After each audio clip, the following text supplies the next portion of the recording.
My friends tricked me into breaking up with my boyfriend 8 years ago. I want him back now. I knew my ex-beau since we were both 11 years old. Our families were neighbors and became very close friends. We started dating in our junior year of high school. He took me to prom, to homecoming dance, and we both picked a college that was in the state that had majors we were both interested in. Everyone expected us to get married when we went off to college.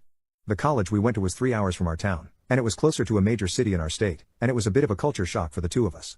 Beau had issues at first making new friends, but I sort of jived with the gals in class. My new friends didn't think much of Beau. They kept telling me I could do better than Beau. They thought Beau was slow-witted. They thought he was too religious. They said Beau would just pull me back down to our small town, anchor me with children, and we'd both be stuck as hicks. It reached the boiling point on my 21st birthday. 2 of my girlfriends came to me claiming they saw Beau cheating on me. They were stone-faced, they kept to their stories, and I foolishly believed them. I confronted Beau and started screaming at him. Beau didn't apologize, he didn't beg and plead. Instead, he got cold and mad. He said that he never trusted my friends, that they were playing me, and he thought I was better than this. I didn't believe him and I let him walk away. He promised that if I took their word without even looking at them critically, that we were over. And he kept his word.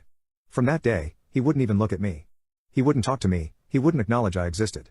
For the rest of college, he never dated anyone. He just worked, went to class, and graduated early. My friends, they set me up on a ton of dates. I had a bit of a wild college ride, racking up a body count in the 80s before leaving. Once I graduated, I tried to get established in life, but my college friends kept just wanting to hang out, chill, or party. It honestly got tiring, and I couldn't believe I had the energy to do this for nearly 4 years while getting an education. It was when I was 23 that one of the girls called me a stick in the mud and said something along the lines of "I can't believe we went through the effort of breaking you up with Beau if you were just going to become a wallflower." I couldn't believe it. She went into detail about how easy it was, and I felt disgusted. I didn't give Beau another thought after the breakup. I thought he was a cheater, and I told my family, who told his family, and it strained his relationship with his mom for many years. But after that point, I couldn't stop thinking about him. I told my family the truth about what happened with Beau. This apparently helped repair the relationship Beau had with his mother. Apparently, Beau's mom liked me quite a bit, and she went out of her way to sabotage Beau's relationships with any girl he brought over to meet the parents. My mom said Beau's mom did it very discreetly, but after finding out the truth, Beau's mom came clean and Beau nearly cut her out of his life. She apparently begged and pleaded, and was able to work from there. I have many unfinished drafts of emails to Beau, some saying I wish to catch up, others begging for forgiveness and pleading for him to come back to me. But any news I got on Beau after the blow-up with his mom has been sparse. Beau doesn't do social media, and I had no idea where he lived. I found out this year that Beau has been married for 3 years, and has a 2-year-old son. He has moved back to our hometown, and I saw him at the grocery store when I went to visit my parents 2 weeks ago. He didn't see me, or at least I think he didn't. But, there he was with his wife and child, and I instantly felt a swirl of emotions. Jealousy, rage, regret, depression. Even now, seeing him with his full family, I still want to beg him for a chance, which makes me feel awful, but at the same time I feel like I should at least say my piece. I talked to my mom about it, and all she said was the chickens come home to roost. Don't make trouble for Beau. I just know that if I can't talk to Beau one last time, I will regret it for the rest of my life. What do I do? My best friend is telling me that my boyfriend cheated with her, but he says that she's lying. Plus update. I've been best friends with Becca since our childhood, and lived with her until I moved in with my boyfriend Nate a few years ago. Becca has always had a drinking problem, and she's done stuff while intoxicated that has sometimes caused problems in our friendship. She actually slept with my 16-year-old brother while intoxicated, but I forgave her after she apologized relentlessly. Becca does try to stay sober, but every few years something will happen to make her start drinking again, which is what happened earlier this summer. So last Saturday Becca called me because she was intoxicated somewhere and needed a ride home. I couldn't go pick her up because I had the flu and I was on cold medicine, so Nate went to get her instead. A couple of days after that I started noticing that Nate was being weird with his phone. My first thought was that he was trying to plan a surprise, and because of the timing I thought that maybe Becca was helping him. Yesterday I saw Becca. I told her that Nate was being sneaky all of a sudden and asked her if he said anything about maybe proposing soon. She asked me if I looked through his phone and I said no. Becca started crying and told me that she and Nate hooked up in his car the night that he came to pick her up. Her excuse was that she was really intoxicated and didn't fully know what she was doing. She said she'd been texting him since, telling him that he needed to tell me what happened or else she was going to. I asked Becca to show me the texts, but they were all in the app Signal, which deletes messages after a day, so all I could see was that she and Nate had a chat thread but nothing that they said. I told her to text Nate in front of me so I could see what he said, and she did, but we got no read receipt and no response at all, so it didn't prove anything. I asked Becca if she was sure she wasn't so intoxicated that she imagined it, or thought a dream was real, and she absolutely lost it on me.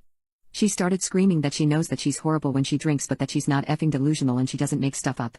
She said that I could believe her or not and it's my choice, but she was telling me the truth. I said I needed to go home and talk to Nate. So when I got home I confronted Nate with what Becca had said. He acted shocked and denied that anything like that had happened at all. He said that he had just given Becca a ride home and the only thing that happened was that they talked about how he and I had been together for a long time and how we should get married already. He admitted they were talking on Signal the next couple of days, but he said that it was about exactly what I thought, that he was asking her about engagement rings and what kind of proposal I would want. Nate replied to Becca's message from before, asking her if she made up a story about them hooking up to not ruin the surprise about his proposal, and she texted him back that there was no proposal and to stop playing dumb. So then Nate called her pretending like I wasn't in the room and told her that she needed to stop whatever she was trying to do because we were on the verge of breaking up and he'd rather just have the surprise be ruined, but Becca just kept telling Nate to stop lying until he got angry and hung up on her. I really didn't know what to think and I still don't. Right now Nate is really upset and not really talking to me much. He says that it's bad enough that Becca acted insane and ruined his plan to propose, but it's even worse that I believed her lies even a little and would think that he would ever cheat on me. Becca texted me saying she was sorry, but otherwise I haven't talked to her either. I need to find the truth out somehow. Update: I lied to Nate that I had found out a way to recover deleted messages from Signal. He immediately took out his phone and opened the app and asked me to show him how to do it, so I already thought that must mean he was telling me the truth because he didn't panic or hesitate at all. When I tried to download Signal on my old phone, it turned out that it's too old to support the current version of the app, so it wouldn't work. Nate then asked me if we were going to have to go out and buy a new phone for me to believe that he was telling me the truth, and he said that he was willing to do it if that's what it would take. I told Nate it wasn't that I didn't believe him, I just wanted to have some proof because I just couldn't understand why Becca would lie about it. Nate said that she would lie about it because she's a effing crazy bitch and there's literally no way for a non-crazy person to understand why she would do anything, and once the messages prove that he didn't cheat, he never wants me talking to her again. Then he said to get up because if we were going to go to the Verizon store we had to get there before it closed. By then I completely believed Nate anyway, so I told him we didn't have to go anywhere or get a new phone and that I believed him and I knew he didn't cheat on me and that he would never do that. Nate said that he would hope I know that and that he didn't understand why I didn't take his word for it in the first place. I started trying to explain why I didn't want to just immediately dismiss what Becca had said happened, but Nate said that he really couldn't listen to that right now. I said that was fair and agreed that I would cut Becca off, but that first I wanted to try to get her to admit that nothing happened. Nate said fine, but to call her with my phone on speaker because he thought he also deserved to hear her admit that she was lying. So I called Becca and I said the same thing to her that I said to Nate, that I figured out how to recover deleted messages on Signal. She asked me why I would need to do that, so that was when I knew for sure that she was definitely making it up and not just confused somehow. I said it was because I wanted to have proof of what she and Nate talked about. Becca asked me if I saw their messages, so I lied and said yes. After that Becca just went silent until finally I asked her if she was going to say anything. Then she asked me if that meant that we were engaged now. So then I really just lost it on her. I screamed at her asking her if she was effing serious and what the F was wrong with her. How could that possibly be all that she had to say? Becca started screaming back telling me to effing calm down and about how obviously I never believed her anyway because it's not like we broke up over it. I was crying by that point and because of that I couldn't really say anything else, so then Nate told Becca to go F herself and to never ever contact either one of us ever again and hung up on her. A minute later Becca sent me a completely unhinged text that read, "Courtney. You are supposed to be my friend for life. You are supposed to be there for me. You are supposed to be my person. But then you meet Nate and now you only care about Nate. Everything is about Nate. Tell me why Nate comes to pick me up when I call you? I called you, not your precious effing Nate. I only want you to see how effed up this is, but do you? No. Of course you don't. Of course you choose Nate over me like you always do and like you always will. You pretend to care about me but I can see you don't care. It is pathetic, Courtney. You are a pathetic woman who would choose a man over a friend. Also, remember when I effed your little brother, I was never sorry. I bet you don't even care about him anymore, since you have your sweet perfect little baby Nate. Goodbye, Courtney. Is that what you want? Goodbye forever. I hope you effing got what you effing want." This one cut deep, as about a year after she had intimacy with my brother, he passed away in a car accident. There were the 3 dots after that showing she was still typing more. But I blocked her before she sent it. Seasoned substance users, what is your worst experience on substances? This past weekend I took 13 grams of mushrooms. 5 is considered a heroic dose, 13 is irrational. I am diagnosed with BPD, bipolar disorder, paranoia, avoidant personality disorder, autism and ADHD, and have used mushrooms a lot in the past to help me mentally. However, I never took anything close to this amount before. I cannot fully put into words the experiences I was having. I was probably 2 hours into this trip, laying in bed having the most profound revelations about multiple universes. Life was dissolving. The fabric of this reality was ripping apart as I was flying through it. There was no difference between me and the bed I was laying on. I was the air I was breathing. I first pooped my pants right around the time I gave in to the idea that I had been holding on for too long. This wasn't a light shart, this was a full-on 5-alarm explosive pooping of pants. It was falling out of my shorts onto the floor no matter how hard I squeezed my glutes. I managed to make it to the toilet before full evacuation occurred, but my clothes didn't make it off, so I just pooped right through all of that. It was the best feeling of my life. I also remember thinking this is the last lucid moment you're having for a good long while. In my stupor, I took the dogs outside and this is when I died. I slowly, finally, and completely let go, and the 1 hour I was out there was eternity. It started off with me thinking I had finally fallen into permanent psychosis. I was upset because my family and anyone in my sphere of influence would never be able to shake me. It quickly devolved into me fully believing I was dead. Everything was looping, good to bad, bad to all right. Initially, I was sad and scared. That melted into acceptance of where I am, letting go of where I've been, and forgiving myself for my failures, which also led me to forgive everyone who I felt had wronged me. It was the single most profound hour of my life. Unfortunately, for my wife, bless her beautiful soul, this was anything but profound. She had already been awakened by my yelling outside and was cleaning the bathroom and bedroom. She came out probably 10 times trying to get me back in. At first, she thought I was having a mental breakdown or a stroke, or had taken too much medication again. I thought she was part of the eternal loop. Eventually she got it out of me what I'd taken, and, though she was apoplectic, she managed to get me back inside. I distinctly remember her saying several times that she was going to call the police. I'm glad she didn't. I'm not sure I'd be actually alive if she had. Once she got me inside, things only got more intense for me. Believing fully that I was dead, I let it all go. I went from intense spells of sweating to shivering cold. I spent the next 4 hours writhing around the bed, bedroom, bathroom, and closet, unable to control my bowels. I pooped for 2.5 hours. There was poop everywhere. On her clothes, in the closet, on the walls, under the bed. I literally pooped on my wife. I rolled in it. When I came to, I realized I was covered in my own poop. Head to toe. My hair was matted down. It felt like clay dried to my skin. On top of all that, I had also vomited everywhere. My wife later told me you were throwing up blue and coffee grounds. After I came down off the peak, I laid in bed for probably another 45 minutes. I couldn't talk. I couldn't move. It was a mixture of processing, questioning, and then realizing how badly I had effed up. Never have I ever been that out of it. Never have I felt this shame. I thought I was going to lose everything. My wife finally talked me out of bed and walked me to the shower. It's a good thing she had a pathway of towels and trash bags from the bed to the shower because I was dripping poop. She put me in the shower, fully clothed. After letting my clothes soak for a moment, she held out a bag and I threw them away. She gave me a washcloth and I cleaned myself off. This happened 5 more times. 4 washcloths, and 2 hand towels. 2 bath towels were also tossed. I couldn't speak. I was beyond ashamed of what I had done to her. I was also still having to process being alive after being dead for eternity. If I could have left then, I would have. Rightfully so, I was kicked out by my wife. I spent the day driving aimlessly, stopping every 30 minutes to bawl my eyes out and rest. She then decided to take me back. I can't mess this up again. We have had the master bedroom professionally cleaned twice and we still have to replace the carpet. The drywall guy is coming out later this week, so in the meantime we have a poop wall. I don't know how this is possible, but in a room with 4-meter ceilings, I hit the ceiling. She did 13 loads of laundry. I'm buying her a new mattress as well as a whole new set of pillows and blankets. The drapes have already been replaced. My wife and I have talked at length about this and are in agreement that I cannot take mushrooms anymore. Long road ahead, but I'm finally ready to face it head on. I yelled at my pregnant sister-in-law, and told my husband to choose between me and her plus update. I have been married to my husband for 8 years. 2 months ago I had my 3rd miscarriage at 31 weeks. About 4 months ago, my sister-in-law came crying at our doorstep telling us she's pregnant and her boyfriend didn't want anything to do with the pregnancy, and she had nowhere to go. My husband and I openly took her in. For the first few weeks, it was really hard for her. I sat with her for hours, holding her when she cried. It was really bonding for us. But it started going downhill. I take pride in my neat, clean home. My sister-in-law on the other hand did not. She would leave her clothes all around the house, leave her dirty dishes wherever, even went as far as leaving her intimacy toys on our living room table. I tried to talk to her directly before I talked to my husband. She immediately started crying and told me she would try to be cleaner. I hugged her, told her it was okay, but this is a clear boundary for me. She told me it wouldn't happen again. But it only got worse. She told me I was expected to do her laundry, dishes, and clean her room daily because she's the pregnant one. Well, I do understand how hard it is being pregnant. I just couldn't allow feeling like a maid in my own home. Not to mention my recent loss of my child. So, I told my husband, but what he told me shocked me. His exact words were, "Honey, she's going through a lot right now, we really should be helping her out. Plus, it might make you feel better to take care of someone who's pregnant." I was angry to say the least. While I don't want to invalidate her pain, my husband and I were also going through our own problems. Either way, we moved on. I did my best to maintain work and the household chores. My husband works from 7 a.m. to 7 p.m. so he isn't around to help much.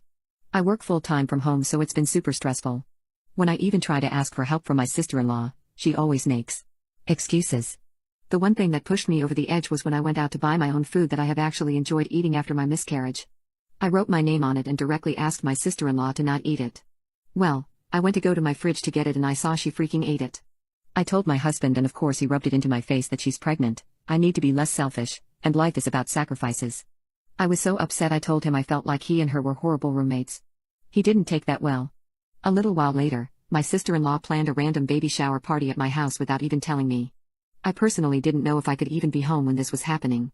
I felt so hurt that she wouldn't talk to me knowing everything that has happened and that she would just invite random strangers into another person's home before asking. My husband urged me to go, telling me it would permanently affect mine and her relationship. So, I told him I'd go. About halfway through the party, my husband and sister-in-law announced that they wanted to show the nursery to everyone. I was confused. Nursery? She was staying that long? What room did she turn into a nursery? They told everyone to head upstairs. That's when it hit me. They were talking about my nursery, for my baby I had just lost. A wave of emotions hit me when I saw everyone in my baby's nursery telling her what a good job they did setting it up. My setup. For my baby, that my body failed to give me. I just lost it. I started sobbing, then that sadness turned into pure rage. I started yelling at my sister-in-law, telling her she's the foulest human for putting me through everything she has for the last few months. Making me feel like I was a maid, or an object for her convenience. Through choked-up tears I turned to my husband whose jaw was on the floor. I turned my head to see his entire family just staring at me. I lost it again. Yelling, I looked at my sister-in-law telling her, how dare she use my nursery, for my baby, how dare she think she has the right. What she told me made me fall to my knees sobbing. It's not my fault you couldn't produce a child, why let this go to waste, you're so selfish. My husband tried to pick me up off the floor, but I yelled again, standing to my knees, which were now shaking. I told him to pick between me and her. He had a dumbfounded look on his face. I yelled again, pick, me or her. He couldn't even muster up anything to say. I just looked at him, pure butyrol. I pushed past the crowd of family and ran straight out. Update: after all of that, I sat on my bed, wiping my tears and telling myself I will not take this disrespect. I walked downstairs, shutting my nursery door on the way. I was greeted with everyone comforting my sister-in-law. I kindly asked everyone besides my sister-in-law and husband to respectfully get the F out of my house. After all the dirty looks and shaming, it was just my husband, sister-in-law and myself. They sat themselves on the couch, not saying anything. I sat with them. The silence felt like forever, none of us had anything to say. I knew I'd have to start the conversation. I looked at my husband and said, "Did you decide?" He looked at me just staring. I asked again in a firm tone this time. He ended up mumbling some sort of insult and I couldn't really make out what he said. Something with beach. I stood up and told them both to get out, then they wanted to talk. Telling me this is all a misunderstanding, they are sorry, blah blah blah. I grabbed a backpack from my shoe closet and told them to pack their stuff. My sister-in-law told me I couldn't just make her leave, and I was a horrible person. I laughed in her face and told her this is my house, and I can do whatever I wanted. My husband stood next to me and told her it was only for a little while. I turned to him and said, "Oh, you too, get out." He got all mad and told me we were a married couple and that this isn't how marriage works. I told him, no it is not, marriage is where two people support each other, and not treat their wife like crap. They both ended up leaving after many insults towards me. Oh, but wait, it's not over. This morning as I was getting ready for a Zoom meeting with a few other coworkers, when my husband showed up. I let him in telling him to get whatever he needed and to go because I had to work. He started apologizing and telling me he wants to make it right. I told him I just needed time away from him. Then he threw this in my face, "Well, it's not my fault you lost our children, maybe this would have never happened." My sister was right, you are selfish. I have never ever made my husband feel like he cannot grieve with me over this, never made him feel less than because of his pain. I turned around and slapped him in the face. I never condone violence, and I'm very upset I would ever do that to another human, but I just couldn't deal with this. He took a step back and then threw all of my makeup on the floor, but then he started breaking all of my decor in my bathroom. I yelled at him to stop and that I was sorry, but he just kept going. Even going as far as punching a hole in my bathroom wall. It was like I was seeing all of his bottled up emotions from our children's death come out. But he went too far when he tried to grab me and started yelling in my face. I kicked him off and told him to get the F out. He walked out of the bathroom, and I watched him break a few more items as he left. The second he left I had a panic attack, looking at the mess he made, to even just seeing how much he hid his pain. I called my mother and told her everything that has been happening. She told me she was on her way. The second she got here, I just broke down and she held me. Then she stood up and started taking pictures of everything he broke. I asked her what she was doing, and she turned to me and said, "We're suing this piece of crap." I honestly didn't even argue. I was so hurt by everything my husband did to me. My mom packed up my computer and I grabbed a few outfits. My mom and I drove to a hotel, and she insisted on staying with me. While I finished up work, my mom called a locksmith and my attorney. I will be divorcing him as well. My entitled sister-in-law has torn my family apart. My sister-in-law Kara is married to my elder brother Connor. Kara came from an affluent family who liked to flaunt their wealth and put down anyone who is not as rich as them. She attended private schools before going to an Ivy League. She's never had a real job. She used to be an influencer before influencers were a thing, but she wasn't successful at it. She really lived on her parents' dime. When she was 30, they said they would stop supporting her financially. She married her first husband shortly after. She went no contact with her parents after the wedding, which they paid for. Her first marriage only lasted a year or two before divorce due to her cheating. Shortly after, she started dating Connor and things got serious very fast. The first time I met Kara, it was interesting. She met everyone at a family wedding as Connor's +1. She was someone who was very confident, but it didn't always meet her competence. Like she would very confidently turn to someone and say the wrong name or wrong info. I remember she went up to my cousin and said very loudly, "Josh, I heard you're a lawyer." My cousin gently corrected her on her name and occupation. When he did, Kara scoffed, rolled her eyes, and continued the conversation. She was very comfortable with us, and said some things that I was like wouldn't say that upon meeting someone for the first time, but I dismissed it. The first time she met my wife was a whole other experience. My wife wasn't at the before-mentioned wedding as she was working. My wife is of Samoan descent. Kara is white.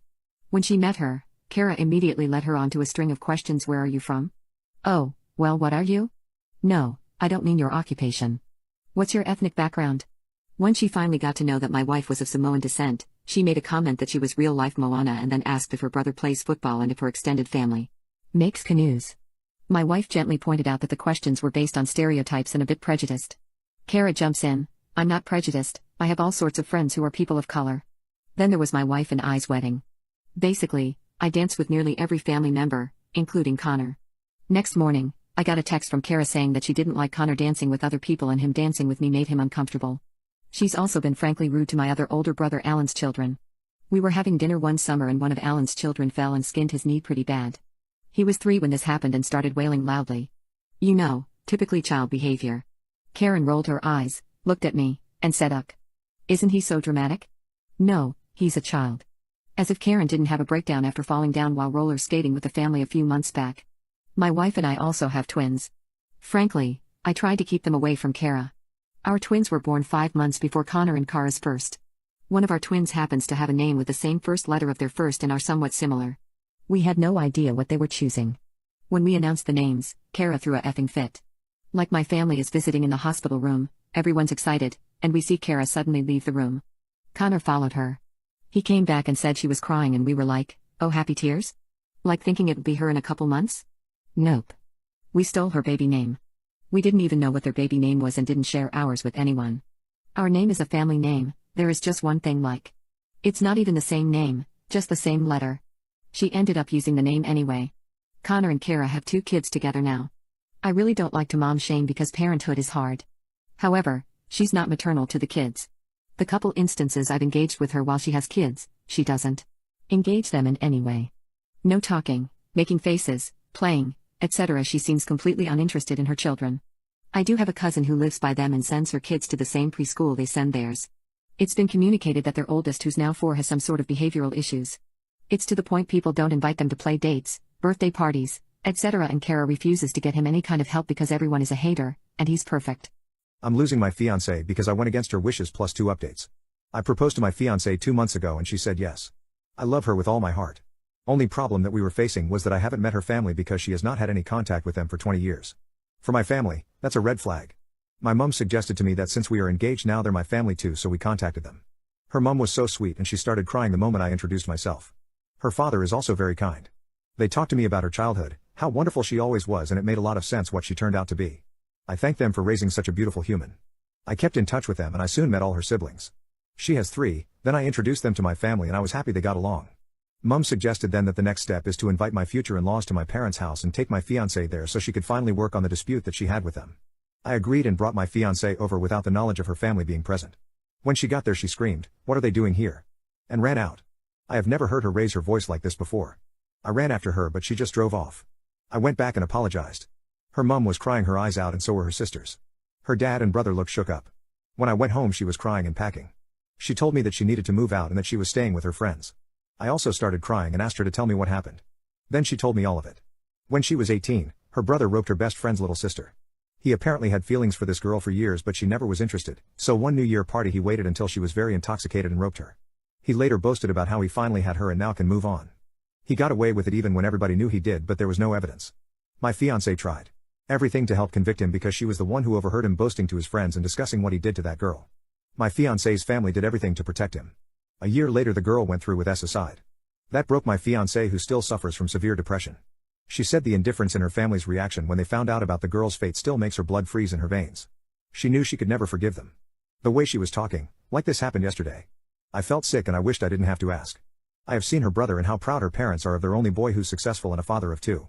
I apologized and begged her to stay. Told her that had she told me all this before, I would never have brought them back to her life. She said that I should have trusted her judgment since I always boasted about how kind and just she was. She called me later and told me that she couldn't do this anymore. She left the ring while I was at work, and took the last of her stuff. Mum says that my fiancé is being overdramatic now and all this has happened so long ago and we should all move on since her family still loved and wanted her back. Today, I decided to call my fiancé before breakfast. I told her that I love her more than she knows and that I know she loves me. That I never in a million years thought people who loved each other this much would break up. I apologized and promised to make it up to her for the rest of my life if she gave me a second chance. I told her we can move away from our families and I promised her that it would be the two of us from now on. Nobody will have a say in how we live our lives but us. She was crying the whole time and I must admit that I'm not a crier myself, but I haven't stopped crying since yesterday. I hope she gives me a new chance to make it up to her. Update 1, we are no longer together. She said that she couldn't come back from this and that she wanted to be alone now. I told her that I love her like I never loved anyone before. She said that she loved me too but that she needed to do this on her own now. Edit, my now ex-fiancé's best friend called me now and we talked. My fiancé is pregnant and she's terminating it. She doesn't want me with her when she goes through with it. I am shattered now and I don't know if I can ever collect the pieces. Edit 2, I somehow managed to convince my fiancé to agree to couples therapy, but without the promise of forgiving me or taking me back. I feel like I got a new shot at life. My fiancé called me today after her appointment at her shrink. She asked me if I wanted to have lunch with her. I of course said yes. She looked so sad and it broke my heart. This was the first time I saw her after she moved out. I just wanted to hug her and break down crying, ask her forgiveness, but I didn't want to make it about me, so I just kissed her cheek. She didn't talk for at least 30 minutes, just looked out of the window. I waited. She then told me that it didn't matter, that I didn't hurt her intentionally, I just did. I agreed. She started talking about her appointment with her gyno. She's 6 weeks along. We have been trying for a year, we never made a big fuss, we just thought that if it happened it happened, but I know that she wanted a baby and that's why her friend told me, because she was terrified that my fiancé is going to regret it.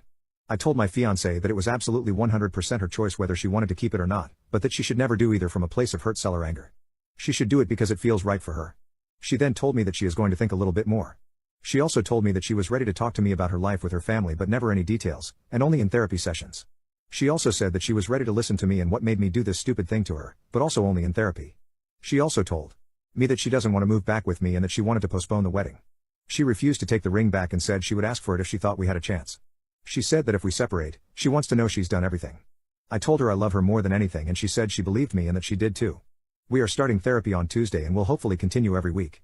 Update 2, so we had our first session with a therapist. It was emotionally draining. The therapist seemed to be a little biased and favored her side of the point, but I did overall. We had a good discussion and I learned some heartbreaking things. It turns out, the girl her brother roped originally wasn't his first victim. He had done it before, to one of her friends, and she had always hated him since that day. Sadly, she couldn't do anything to successfully press charges against him the first time, so when it happened the second time she realized she needed to escape. I hated seeing her so hurt, but I realized how important it was for us if we have a shot. I always view her as this beautiful, stubborn and strong creature, and maybe I have handled her accordingly. She is tough so I can be tough. That's how I have always viewed it. Besides therapy, she has asked for space, and I would have obliged had she not called me every night to talk for hours about very random things or just to keep each other's company. Last night I asked her to move back and she didn't hang up. She didn't answer me first and we continued talking about other things. Before saying good night she told me that she wanted to come home. We will continue therapy but she is moving back tomorrow. I have also decided to cut contact with my own family after realizing that them bashing my fiancé over her reaction was not normal. My mother also harassed my fiancé when she first broke up with me and I cut contact with her then. Since we both have no relationship with our families, we are contemplating an elopement around Christmas. A wedding seems too excessive and a waste of money. Instead, we could do something small and romantic for our friends and maybe donate the rest of the budget. This idea excited her very much and she already started planning and dreaming while I listened. I just effing love this woman. My sister's boyfriend said he wanted me, so my sister attacked me. My older sister's boyfriend confessed his feelings to me. I, 17, have an older sister, 21, who I'll call B. B has a boyfriend, 21, who I'll call J. J has confessed that he has feelings for me and he said that he has had them for a long time. Just to clarify, J and B have been together for almost a year and I've known J because my sister had a huge crush on him when they were in high school. So I was really happy for her when she told me they were dating, and since my sister still lives at home with our parents, Jay has been over a lot of times for dinner or just to hang out with my sister. During our first meeting when we brought him home to meet the family, I didn't try to be overly friendly with him, but I was nice to him. My sister told me later that he thought that I was a bit too cold to him and asked me to be nice to him, so every other time I saw him, I was nice. I greeted him, talked with him about several topics which we had in common like anime, which we were both very huge fans of, and I thought he was really cool. But that was it. I had no interest in him romantically and just saw him as my sister's boyfriend. But just yesterday during a Halloween party our family was having with our friends and family, Jay obviously came as my sister's date. I was having a lot of fun and I remember Jay coming up to me and asked if I could help him get drinks from the fridge that our family kept in the garage, and I agreed. On the way there, we were talking about our costumes and how they matched as they were from the same anime. Before we returned to the house, he grabbed my hand and told me he had something to say.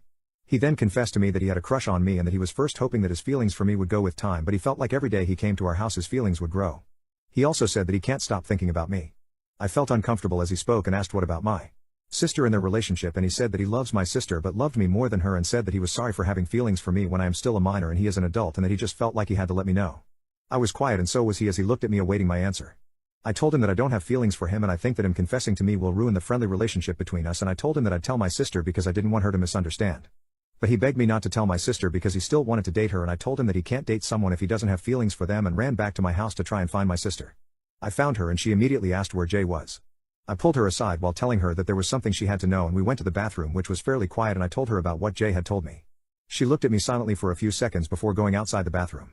I followed her and saw her take Jay away by the hand as they went to a room upstairs.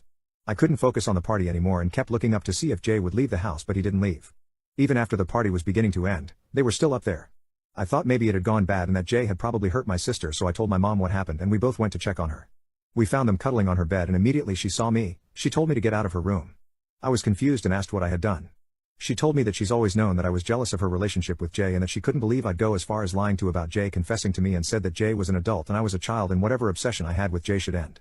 Then she told my mom a whole other story that Jay had apparently told her.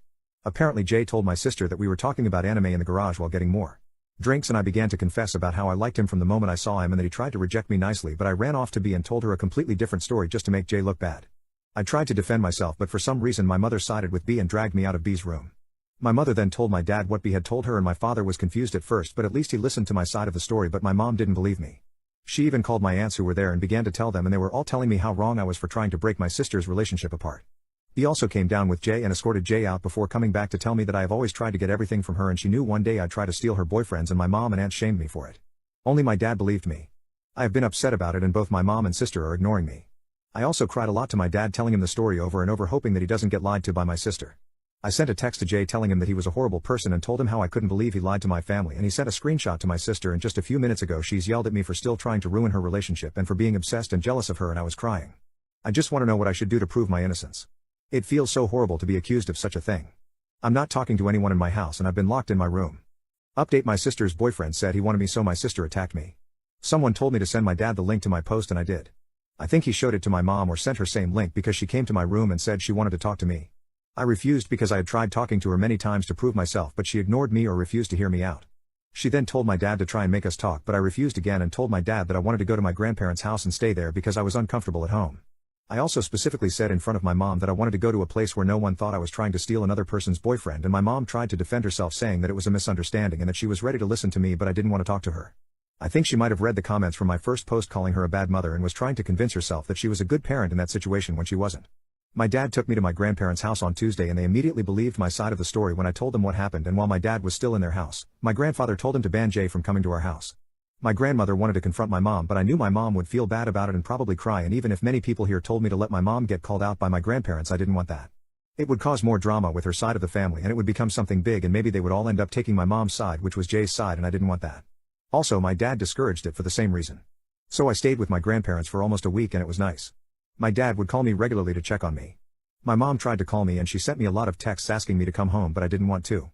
I had blocked my sister on everything, so I don't know if she tried reaching out, but I highly doubt she did. My dad called and told me that my mom has been crying a lot and begging him to get me to come back, and my grandmother also told me to go back for her sake, so I had to.